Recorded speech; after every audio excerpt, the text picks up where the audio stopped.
ये है layer bakery का चीज़ केक बनाने की रेसिपी। इसके सन सेबेस्टियन चीज़ केक भी कहते हैं और लेयर बेकरी का चीज़ केक के नाम से आजकल बड़ा फ़ेमस है। तो ये पूरी रेसिपी आप देखें, अंदर से आपको इस तरह से स्मूथी टेक्सचर मिलेगा और खाने में बहुत ही लज़ीज़ होता है। तो इसके लिए जो हमें चीज़ें चाहिए वो आप ये देख लें। इसके लिए हमें ये क्रीम चाहिए होगी, आप ऑल पर क्रीम भी इस्तेमाल कर सकते हैं। साथ हमें पक की ये वाली चीज़ आपने यूज़ करनी है या फिलाडेल्फिया चीज़ इस्तेमाल करनी है। इसके अलावा कोई और चीज़ इस्तेमाल नहीं कर सकते, ना ही आपने पनीर इस्तेमाल करना है, ना ही कोई और चीज़, ठीक है? तो य आपने ये क्रीम और वो क्रीम चीज़ यूज़ करनी है, ये 2 चीज़ें अहम है इसके अंदर जो बेस है इसकी। पहले हमने ये डब्बे वाले क्रीम प्याले में डाल के इसको अच्छे से हमने स्मूथ कर लेना है, अच्छे से मिक्स कर लेना है और व्हिपिंग क्रीम नहीं इस्तेमाल करनी केक वाली जो आती है। इस तरह की कोई भी कुकिंग क्रीम आप इस्तेमाल कर सकते हैं और यहाँ पे इस तरह से इसको स्मूथ करने के बिल्कुल इसका कोई दाना, कोई कडल्स कुछ भी ना रहे। और उसके बाद फिर हमने जो अंडे हैं इसके अंदर चीनी डाल के हमने मिक्स कर लेना। अंडे रूम टेम्परेचर के लेने हैं, चीनी दाने वाली लेनी है, बारीक चीनी दाने वाली लेनी है, जितनी बारीक हो सके, लेकिन पाउडर शुगर, आइसिंग शुगर इस्तेमाल नहीं करनी। और बीटर के साथ हमने इसको मिक्स करना है। अंडों को फ्लफ़ी नहीं करना, यानी कि स्पंज बीट नहीं करना हमने। चीनी थोड़ी-सी हमने मिक्स कर लेनी है बीटर चला के, न वरना तो हैंड विस्क के साथ इसको कर लिया जाता है, तो बीटर के साथ ज़रा जल्दी हो जाएगी, तो इस वजह से बीटर यूज़ कर लेते हैं। थोड़ी-सी आपने इसके साथ बीट मिक्स कर लेनी है, उसके बाद जो हमने पहले क्रीम मिक्स करके रखी थी स्मूथ करके, ये हमने इसके अंदर डाल देनी है और अब हमने इसको इस तरह से मिक्स करना है कि अच्छे से सारी जो चीनी है वो इसके अंदर डिज़ॉल्व हो जाए, चाहे आपको 2 मिनट या 3 मिनट भी लग जाएँ। तो अच्छे से चीनी को आपने मिक्स कर लेना है। चीनी जो है वो आप कास्टर शुगर भी इस्तेमाल कर सकते हैं या बारीक चीनी खुद उसको बारीक करके भी यूज़ कर सकते हैं। जब ये वाला प्रोसेस हो जाए तो फिर आपने ये चीज़ निकाल लेनी है। जब ये आप पैक खोलेंगे तो उसके ऊपर थोड़ा-सा पानी होता है, वो पानी आपने हटा देना है चीज़ के ऊपर। वो पानी आपने हटा देना है और यहाँ पे आप देखें, ये वाली जो चीज़ होती है ना सबसे एक्सपेंसिव चीज़ है, यानी कि बहुत महँगी चीज़ होती है ये। तो इससे भी ज़्यादा महँगी होती है, जैसे हैप्पी का उससे भी ज़्यादा महँगी है।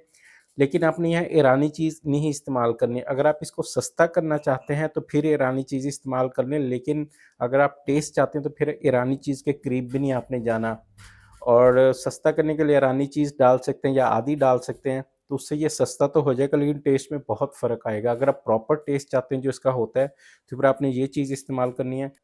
चीज़ के अंदर आपने 2 चीज़ें डालनी है, वनीला फ्लेवर और lemon juice. Lemon juice fresh डालना है और वनीला फ्लेवर आपने योरम का या किसी भी कंपनी का यूज़ कर लेना है। पहले आपने इस चीज़ को अच्छे से स्मूथ कर लेना है, स्पैचुला से कर लें या इससे कर लें। तो अच्छे से स्मूथ करके फिर हमने जो एक मिक्सचर बना के रखा हुआ आपने थोड़ा-थोड़ा इसके अंदर डाल के उसको मिक्स करना है। एकदम से सारा नहीं डालना, उससे फिर दाना-दाना सा कडल्स हो जाएँगे, फिर हमें बीटर इस्तेमाल करना पड़ेगा। तो पहले आपने इस तरह से थोड़ा-सा करना है और इस अच्छे से मिक्स करके इसको स्मूथ कर लेना है। फिर जैसे ये स्मूथ हो जाए तो फिर हमने दूसरा फिर से डालना है। तकरीबन 3 से 4 दफ़ा आप जो है ना थोड़ा-थोड़ा डाल के इसको मिक्स करेंगे, तो इससे हमें ये फ़ायदा होगा कि हमें दोबारा बीटर इस्तेमाल करना नहीं पड़ेगा। तो इसको हम अच्छे से कर लेंगे मिक्स। जैसे कि ये सारा मिक्स हो गया, अब हम दोबारा इसी तरह बैटर डालेंगे, तो ये आपने 3 से 4 दफ़ा यूँ स्लो-स्लो करके ये काम करना है। सारा बैटर मिक्स हो गया, अब हमने 3 चीज़ें डाली हैं, कॉर्नफ्लोर, मैदा और नमक। इस प्याली के अंदर 3 चीज़ें मैंने ली हुई हैं, तीनों चीज़ें आपने इसके अंदर डाल के इसको अच्छे से मिक्स कर लेना है, ठीक है? अच्छे से मिक्स करना है और पूरी कोशिश करनी है कि किसी भी तरह का इसके अंदर कडल्स ना रहे। रेसिपी के अंदर मैंने जितनी भी चीज़ें डाली हैं वो सारी पूरी होगी और सारी रेसिपी जितनी भी है वो सारी आपको डिस्क्रिप्शन में लिखी हुई रेसिपी मिल जाएगी, आप उसको देख के पूरा फ़ॉलो कर लें।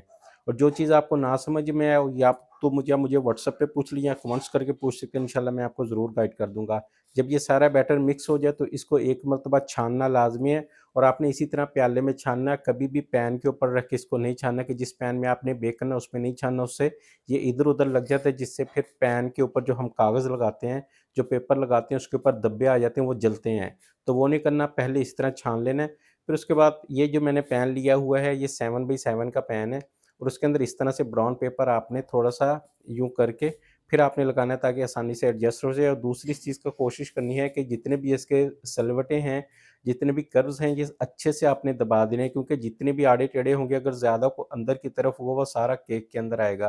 तो लगा के आपने अच्छे से इसको प्रॉपर तसल्ली के साथ ये काम करना है। और ब्राउन पेपर या बटर पेपर कोई भी इस्तेमाल कर सकते हैं, लेकिन हो मज़बूत मोटे वाला इस्तेमाल करें।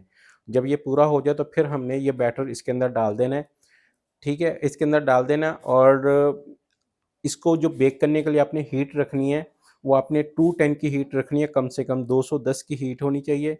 और जैसे आप ऑयल बेस्ड स्पंज बेक करते हैं, जैसे कि अंडे, चीनी, मैदे वाला नहीं, तेल, दूध, दही वाला स्पंज बेक करते हैं, बिल्कुल वैसे बेक करना है, लेकिन टेम्परेचर बढ़ाना है। और बेक होने में इसको तकरीबन जो है 40 से 45 मिनट लग जाएँगे, 45 मिनट लगेंगे। अच्छा, ये पेपर आपने काट के इसके कान यूँ खड़े कर देने हैं, इससे ये फ़ायदा होगा जब ये स्पंज बेक होगा तो ऊपर की तरफ पूरा उठेगा। तो ये इसके हमने जो पेपर के कान खड़े कर दिए हैं ना, तो इससे जो है ना इसको सपोर्ट मिलेगी कि स्पंज बाहर की तरफ ना निकले। लेकिन आपने हाइटेड पैन नहीं इस्तेमाल करना, आपने इसी तरह 2.5 इंच हाइट का जो मैंने पैन लिया हुआ है, इसी तरह का पैन आप यूज़ करेंगे जो रेगुलर होता है। तो ये हो गया, इसको बेक करने के लिए ओवन में रखते हैं।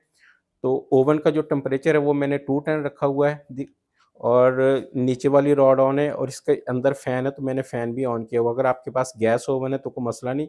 ओवन को अच्छे से आपने 25 से 30 मिनट प्रीहीट कर लेना है, प्रीहीट करके फिर आपने ओवन के अंदर इसको रखना है और 210 की हीट, तकरीबन 40 से 45 मिनट में ये बेक हो जाता है। और ज़रूरत पड़े तो हम इसको मतलब कि एक तरफ कलर लाइट आ रहा है, एक तरफ डार्क आ रहा है, तो हम इसको घुमा भी सकते हैं। लेकिन एक चीज़ का यहाँ पे ख़्याल रखना है कि अगर 15 मिनट तक ये स्पंज राइज़ ना हुआ, यानी कि थोड़ा बहुत भी ऊपर नहीं उठा, तो समझो कि ओवन का टेम्परेचर डाउन है, आप हीट को बढ़ा दें। जैसे कि अभी मैं आपको दिखा रहा हूँ, इसको 15 मिनट हो गए, 15 मिनट में ये इतना राइज़ हो गया। अगर इतना राइज़ ना हो 15 मिनट में, तो ये समझिए कि टेम्परेचर डाउन है और आप उसको 210 से 220 कर दें, 230 कर दें, कोई मसला नहीं होता इसको। तो इसको 45 मिनट लगे हैं बेक होने में, ये बेक होके इसको मैंने निकाल लिया है। अब इसको ठंडा होने के लिए रखेंगे। 1.5 घंटे से पहले आपने इसको कुछ नहीं करना, आप इसको फ्रिज में रख दें। अगर आपने बाहर ही रखना है तो 5-6 घंटे लगेंगे, नहीं तो फ्रिज में रख दें, जल्दी हो जाएगा। इस केक पे कितना खर्चा हुआ वो भी डिस्क्रिप्शन में देख सकते हैं। मैंने पूरी कोशिश की है कि शॉर्ट वीडियो में सारी तफ़सील बता सकूँ, लेकिन ये 16 मिनट की वीडियो जो अपनी कोर्स के अंदर मैंने बनाना बताई है। अगर आप इसको प्रॉपर सीखना चाहते हैं पूरे टिप्स के साथ, तो फिर मेरा कोर्स जॉइन करें। इस कोर्स के अंदर 30 मुख्तलिफ केक हैं, जिसमें लेयर बेकरी के और भी इसी तरह के केक हैं, फिर तहज़ीब बेकरी के, कबाजीज़ बेकरी के और मुख्तलिफ बेकरी के केक उस कोर्स के अंदर मौजूद है। उस कोर्स के अंदर 30 से ज़्यादा केक आपको सीखने को मिलेंगे। और हर एक चीज़ की रेसिपी पूरी तफ़सील के साथ होती है, पूरे टिप्स के साथ होती है, फिर गारंटी भी होती है कि कोई चीज़ आपकी ख़राब ना हो। अगर 19-20 हो भी जाती है तो आपको बताएँगे, आपको समझाएँगे कि भई ये चीज़ आपकी इस तरह से, इस वजह से ख़राब हो रही है। अगर आप कॉन्टैक्ट करना चाहते हैं तो ये मेरा व्हाट्सएप नंबर है, मुझे इस नंबर पे कॉन्टैक्ट कर सकते हैं और डिस्क्रिप्शन में लिंक भी मिल जाएगा कि इसके अंदर क्या-क्या चीज़ें इस कोर्स के अंदर मौजूद हैं। अगर आप जॉइन करना चाहते हैं तो आप मुझे व्हाट्सएप पे राब्ता कर सकते हैं और ये इसकी फाइनल लुक आप देख सकते हैं।